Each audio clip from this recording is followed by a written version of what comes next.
ഭൂമി അന്യായമായ തരംമാറ്റം അനുവദിക്കരുതെന്നും നെൽവയൽ സംരക്ഷണ നിയമം കർശനമായി നടപ്പിലാക്കണമെന്നും ആവശ്യപ്പെട്ട് കേരള സ്റ്റേറ്റ് കർഷക തൊഴിലാളി യൂണിയൻ കോതമംഗലം വില്ലേജ് ഓഫീസിലേക്ക് പ്രതിഷേധ മാർച്ച് സംഘടിപ്പിച്ചു. KSKTU സംസ്ഥാന കമ്മിറ്റി അംഗം CK വർഗീസ് മാർച്ചിന്റെ ഉദ്ഘാടനം നിർവഹിച്ചു.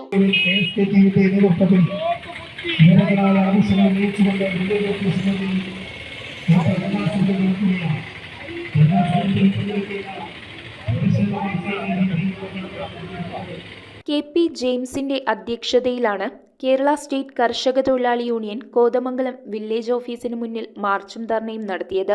നെൽവയൽ സംരക്ഷണ നിയമം കർശനമായും നടപ്പിലാക്കുക, അർഹതയുള്ള മുഴുവൻ പേർക്കും പട്ടയം നൽകുക, ഭൂമി അന്യായമായ തരംമാറ്റം അനുവദിക്കരുത് എന്നീ മുദ്രാവാക്യങ്ങൾ ഉയർത്തിക്കൊണ്ട് നടത്തിയ ധർണ KSKTU സംസ്ഥാന കമ്മിറ്റി അംഗം CK വർഗീസ് ഉദ്ഘാടനം ചെയ്തു. ഭൂമി തരം മാറ്റുന്നത് ഭൂമി തരം മാറ്റാൻ ആലോചിച്ചു കഴിഞ്ഞാൽ അത് തരിച്ചിടും. തരിച്ചിട്ട് കുറെയെല്ലാം കഴിയുമ്പോ നിലത്തുകയാണ്. അവ തരിച്ചിടുന്നത് ഭൂമി തരിച്ചിട്ട ഭൂമി ഗവൺമെന്റ് ഏറ്റെടുക്കണം എന്നാണ് സമരത്തിലൂടെ ആവശ്യപ്പെടുന്നത്. സംരക്ഷണ നിയമം കൊണ്ടുവന്നത് ആ നിയമം ഇപ്പോഴും അതിനെ ഒളിച്ചു മാറ്റാൻ കഴിയില്ല. അതിന് ചില ഭേദഗതികളൊക്കെ വരുത്താൻ പറ്റും. ആ നിയമം അനുസരിച്ച് നമ്മുടെ രാജ്യത്തെ ഭൂമി തരം മാറ്റാനില്ല.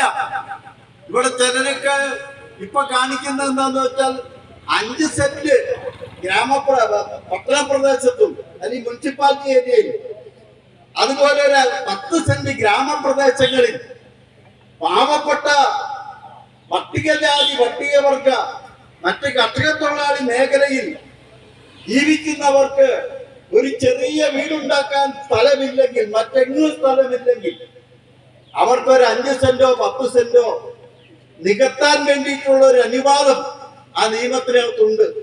സംസ്ഥാന കമ്മിറ്റി അംഗം സോമ പുരുഷോത്തമൻ ധർണാ സമരത്തെ അഭിവാദ്യം ചെയ്ത് സംസാരിച്ചു. KP മോഹനൻ സ്വാഗതവും AV ജോർജ് നന്ദിയും പറഞ്ഞു. News bureau Kothamangalam. റിങ്ങുകൾ 1 ഗ്രാമിൽ തുടങ്ങുന്ന മാലകൾ, നെക്ലസുകൾ 9,000 രൂപ മുതൽ ഡയമണ്ട് നെക്ലസുകൾ 1 ലക്ഷം മുതൽ ആരംഭിക്കുന്ന വെഡിംഗ് സെറ്റുകൾ, കൂടാതെ നിങ്ങളുടെ പഴയ സ്വർണത്തിന് ഏറ്റവും ഉയർന്ന മൂല്യവും. Maharaja gold and diamonds,